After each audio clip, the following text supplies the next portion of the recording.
대통령이 2명 더 있다라는 비판의 목소리가 나오는 이 상황부터 짚어보겠습니다. 네 분 모셨습니다. 구자홍 동아일보 신동아팀 부장, 송영훈 전 국민의힘 대변인, 서재현 민주당 홍보소통위 부위원장, 장윤미 전 민주당 법률위 부위원장 나오셨습니다. 어서 오세요. 삼통 분립.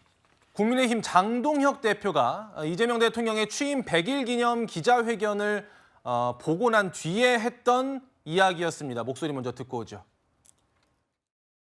삼권 분립의 시대가 아니라 삼통 분립의 시대를 열었다. 지금 세간에는 용산 대통령 이재명, 여의도 대통령 정청래, 그리고 충정로 대통령 김어준, 이런 말들이 돌고 있습니다. 결국 보이는 한 명의 대통령과 보이지 않는 2명의 대통령, 3명의 대통령에 의해서 권력이 나누어지고 있는 삼통 분립의 시대를 열었다고 저는 생각합니다. 저 자리에서뿐 아니라 장외투쟁을 하면서도 충정로 대통령을 언급을 했습니다. 구자홍 부장님. 네. 많은 시청자분들이 궁금해하실 수도 있을 것 같아서 왜 충정로예요? 충정로에 가면 5호선 충정로역과 2호선 충정로 사이에 그 김어준 씨가 가지고 있는 더 벙커라는 5층짜리 건물이 있습니다. 아하, 네, 거기서 방송을 하나 봐요? 그렇습니다. 이게 동아일보 충정로 사옥의 맞은편에 있는데요. 그렇군요. 늘 보입니다. 그런데 이제 워낙 시커먼 건물에 있는데 거기에 이른바 그 유튜브 그 촬영하는 스튜디오가 있습니다. 예. 지금도 기억이 나는 게 5년 전에 2020년 총선에 충정로역 일대가 이렇게 차량으로 마비가 된 적이 있습니다. 왜냐하면 당시 문재인 정부 때였는데 더불어민주당 공천을 앞두고 당시 현역 의원들이 김어준 씨 그 유튜브에 출연하기 위해서 아주 장사진을 치는 바람에 이때 교통이 마비가 된 적이 있었는데요. 이 김어준 씨의 경우에는 과거 노무현 전 대통령 이 서거 이후에 이재명 정부 때 그 나는 꼼수다라는 이 4명의 이 팀을 꾸려서 상당히 정부에 비판적인 얘기를 하지 않았습니까? 그 이후에 박근혜 탄핵에도 앞장서고 문재인 정부 때는 사실상 정권 창출에 굉장히 기여한 것으로 이 영향력을 행사했습니다. 그러다 보니까 총선 공천에도 막강한 영향력을 행사했고 뿐만 아니라 윤석열 정부 들어서도 이 정권의 비판적인 목소리를 내오다가 탄핵이 되고 이재명 정부가 탄생하는 데에도 장외에서 여론몰이를 하는데 상당히 주도적인 역할을 했다. 이런 평가를 받다 보니까 김어준 씨가 몸담고 있는 더 벙커가 위치한 충정로를 따서 충정로 대통령이다 이런 평가가 나오고 있는 것으로 보입니다. 서재현 부위원장님. 근데 뭐 영향력 면에 있어서는 사실은 부인할 수 없는 사실이긴 합니다. 그렇죠. 영향력이 있다고 하면 뭐 냉정하게 말씀드리면 뭐 대통령의 참모 정도, 뭐 진보 진영의 빅스피커 정도는 이해할 수도 있지만 충정로의 대통령이라고 하면 팩트가 다 틀린 거 아닙니까? 예, 그래서 대통령이라는 그 자리가 어떤 그 선출직인 것이고 그 영향력은 대통령이 우리 대통령제에서 가장 힘이 센 분인데 그걸 한낱 유튜버에게 대통령이라고 하는 저런 말씀을 하신 장동혁 대표는 그러면 누구인가 그 문제 제기 한번 할 수 있는 것 같고요. 김어준 씨의 방송에 대한 유튜버의 문제라기보다 이 시대 정신인 거잖아요. 그래서 지금 우리 같은 이런 그 레거시라고 하나요? 이런 TV 같은 경우에는 종편 시사했을 때도 뭐 진보 보수라고 하는 구분되는 분들이 공정하게 뭐 편성이라든지 바른 기회를 같이 주지만 또 선택할 수 있는 뭐 진보에 대해서 혹은 보수에 대해서 또 선택할 수 있는 그런 유튜버는 정보의 취득 면에서는 이제 쌍방 소통이다. 그래서 이게 방송 언론의 변화인 것이고 그 부분에서 조금 이제 독단적이거나 혹은 여러 가지 이제 부작용이 있는 사실과 다른 거 있으면 바로 잡으면 되는 것인데 특정한 인물, 특히 김어준 씨를 저격하면서 대통령으로 하면서 이 문제를 끌고 가는 건 저는 바람직하지 않다 보는 것이죠. 송 대변인께서는 어떻게 보십니까? 뭐 여야 공이 지금 유튜브에 영향력이 확대되고 있는 것은 맞습니다만 김어준 씨에 대해서 저렇게 충정로 대통령이라고 하는 말이 나오는 것이 왜 가능한가에 대해서 여권의 진지한 자성과 반성이 필요합니다. 왜냐하면은 대통령이 결국은 대통령답게 본연의 역할을 하면은 저런 말이 나올 수가 없어요. 누군가 하더라도 국민들께서 그 말을 듣고 호응해 주시지 않습니다. 그런데 결국에는 대통령부터가 자신들의 강성 지지층을 설득하려고 하지 않고 오히려 꼬리가 몸통을 흔드는 현상을 방관하면서 그것을 추종하는 듯한 태도를 보이고 있고 그리고 집권 여당 대표도 마찬가지의 그 결을 가고 있지 않습니까? 그렇기 때문에 사실은 장동혁 대표가 삼통 분립이라고 이야기를 했지만 현실은 삼통일체인 것입니다. 그러니까 용산 대통령이 이재명 대통령, 그리고 여의도 대통령이라고 할 수 있는 정청래 대표, 나아가서 장동혁 대표가 충정로 대통령이라고 지칭한 유튜버 김어준 씨가 서로 밀어주고 끌어주고 하면서 결국에는 김어준 씨 주도로 여권의 당심과 그 당원들의 여론이 움직이고 있는 그런 상황인데 점점 우리 정치가 극단화되는 것을 부추기고 있다는 점에서 대단히 우려할 수 있는 상황이 아닐 수 없습니다. 잠시 후에 짚어보겠습니다만 사실 이건 특정 진영의 문제는 아닌 것 같습니다. 보수든 진보든 유튜브는 다 있으니까요.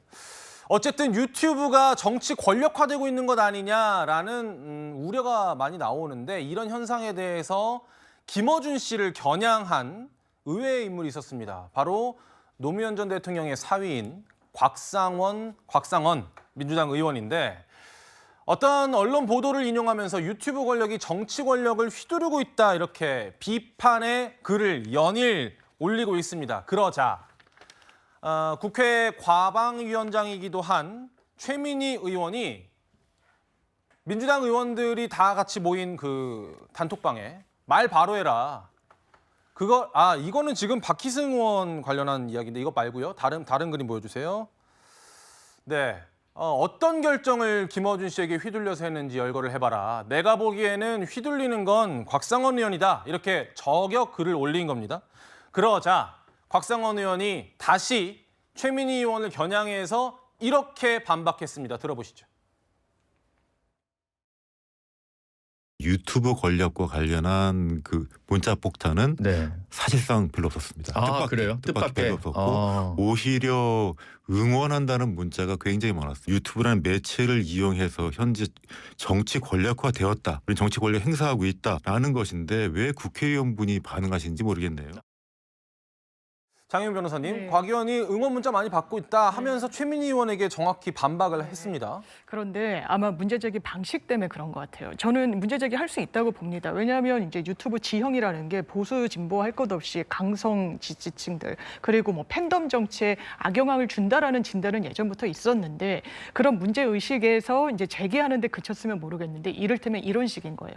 뭐 국회의원, 민주당 의원 100 몇십 명 중에 김어준 씨가 운영하는 유튜브에 나간 몇 명이 있는데 나는 거기에 나가지 않았다. 마치 정의와 부정의의 문제 것처럼 자기는 옳은 선택을 했는데 동료 의원들은 잘못된 선택을 한 것처럼 저는 그런 문제 방식에는 좀 제기 방식에는 동의하기가 어렵고 아마 이런 맥락에서 최민희 의원도 왜 이런 식의 이제 문제 제기를 하느냐와 관련한 직격이 있었던 것 같이 그 문제를 제기했다는 사실 자체에 대해서 반박을 하는 걸로 읽히지는 않았거든요. 그렇기 때문에 이 부분과 관련해서 서로 다른 공방을 다른 층에서 좀 이어가는 측면이 있어 보입니다. 서 위원장님, 실제로 어떻습니까? 제가 그 정치인분들 얘기 들어보면 실제로 김어준 씨 방송 나가면 급격히 후원금이 그냥 한도가 차버린다 이런 얘기도 들리고 네, 저도 어느 정도예요? 안 나가봐서 모르겠지만, 네, 저도 뭐 정치 뭐 도전자 지망자의 입장에서는 뭐 그런 유튜브 채널에 나가고 싶죠. 사실 나가고 싶어 하시는 뭐 정치 국회의원들도 많을 겁니다. 그러나 다만 그것이 목적은 아닌 거예요. 그러니까 최민희 의원이 말씀하신 거는 그렇게 휘둘릴 수 있는 환경은 있지만 휘둘려서도 안 되는 것이고 휘둘리는 증거를 대보라는 것이거든요. 그리고 곽상원 의원의 문제 제기도 맞는 겁니다. 근데 곽상원 의원께서 지금 또 다른 문제 제기를 한 것은 공유를 해버린 겁니다. 그냥 김어준의 어떤 김어준 씨의 생각이 민주당 교리라고 하잖아요. 그런 거에 동의하지 않는다. 다만 그런 유튜브 채널에 적극적으로 나서서 본인의 정치 생각 그리고 민주당의 당론 혹은 당론의 과정에 대해서는 그런 소통은 필요한 겁니다. 그걸 안 한 것이 꼭 정의롭다기보다 안 한 것이 바람직하다는 것도 지금 시대 정신에 안 맞는 것이거든요.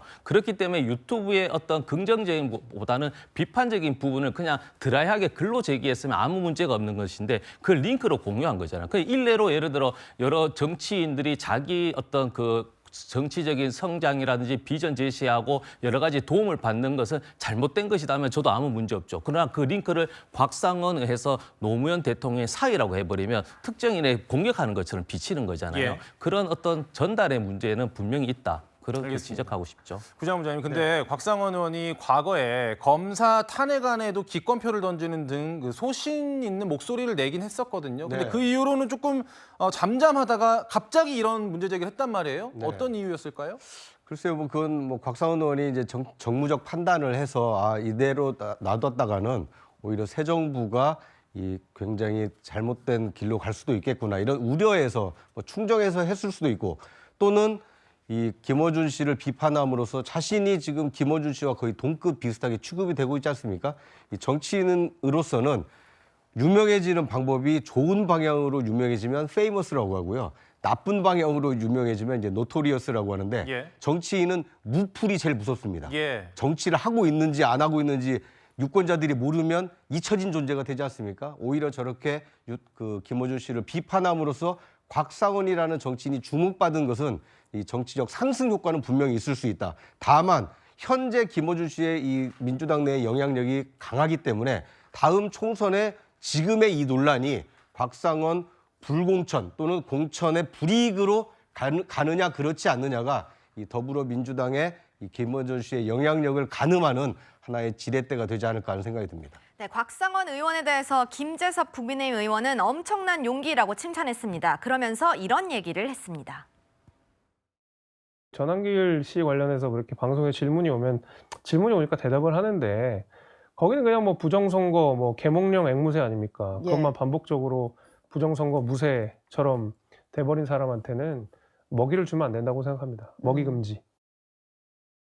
네, 먹이 금지라고 했네요. 송영훈 대변인님, 얘기를 종합을 해보면 보수 진보 가릴 것 없이 정치 유튜버에 휘둘리는 거는 지양해야 된다 이런 취지인 것 같아요? 그렇습니다. 정당이 해야 될 본연의 기능을 유튜버에게 위탁하고 외주를 줄 수는 없는 겁니다. 크게 세 가지는 절대로 정당이 포기할 수 없는 기능인데요. 첫 번째는 구체적인 대안을 제시하고 해결책을 내놓는 겁니다. 지금 금융감독원을 금융소비자원으로 분리하는 문제에 관해서 김어준 씨가 마치 좌지우지하는 것 같은 그런 양상을 보이고 있는데 국민의힘에서 그런 일이 있어서는 안 될 거고요. 두 번째로는 사람을 추천하고 선발하는 겁니다. 즉 공천이죠. 예를 들어서 외곽의 유튜버들이 30석을 특정한 정치 세력에게 양보하라 이런 식의 요구를 하는 것은 공당에서는 있을 수가 없는 일입니다. 마지막 세 번째로 자기의 지지층을 향해서 장기적이고 궁극적인 이익을 위해서 설득하는 일. 이것은 정당이 해야 할 가장 본연의 역할입니다. 이것을 포기할 수 없는 것이거든요. 그러면 그런 세 가지의 정당이 충실한다면은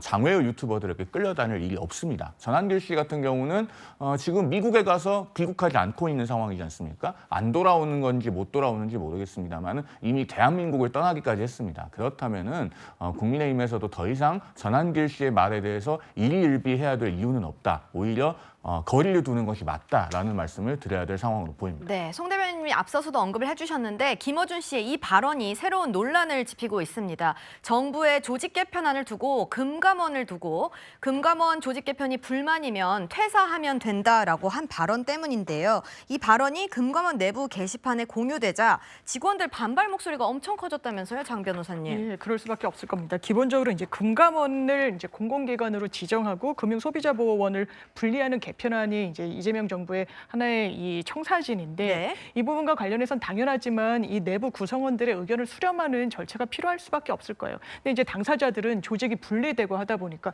그럼 내 지위는 어떻게 인정이 되는 건가? 혹시 불이익은 있지 않은가라는 저는 고민은 당연히 노조를 통해 가지고 제기될 수 있고 거기에 대해서 이제 방송인 김어준 씨 같은 경우에는 이렇게 불만이면 나가라. 이건 좀 어떻게 보면 과한 반응일 수도 있는데 이건 한 방송인의 의견이고요. 진짜 국민의힘 장동혁 대표가 이야기한 것처럼 대통령이면 충정로 대통령이면 민주당이 그걸 따라야죠. 국민의힘에서 얘기하는 것처럼 당원 당구면 그걸 따르겠죠. 그런데 책임 있는 집권 세력이 그렇게 할 수 있습니까? 이 구조 개편은 내부 구성원들 의견까지 수렴해서 가는 그 방향이고 방송인으로선 유튜버로서는 또 본인들의 입장을 내는 그런 어떤 그 과정 중에 있는 거다. 이걸 지나치게 확대하고 확증 편향적으로 접근해서는 안 된다 이렇게 생각합니다. 네, 그런데 국민의힘에서는 이런 상황에 대해서 상황 정치의 민낯이라고 지적을 했습니다. 송 대변인님, 장유미 변호사님께서 방금 유튜버일 뿐이다라고 말씀을 해주셨는데 상황 정치다 이런 지적 국민의힘에서는 하고 있잖아요.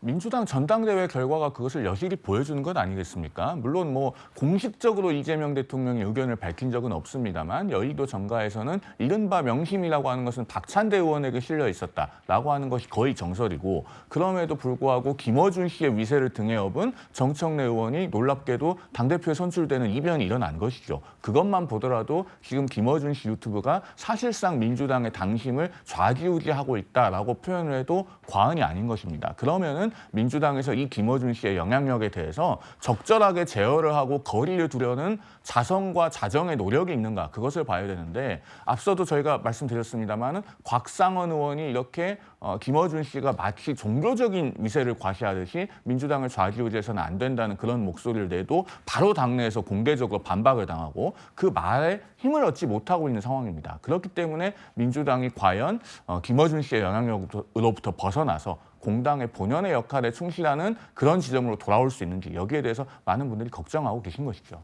알겠습니다.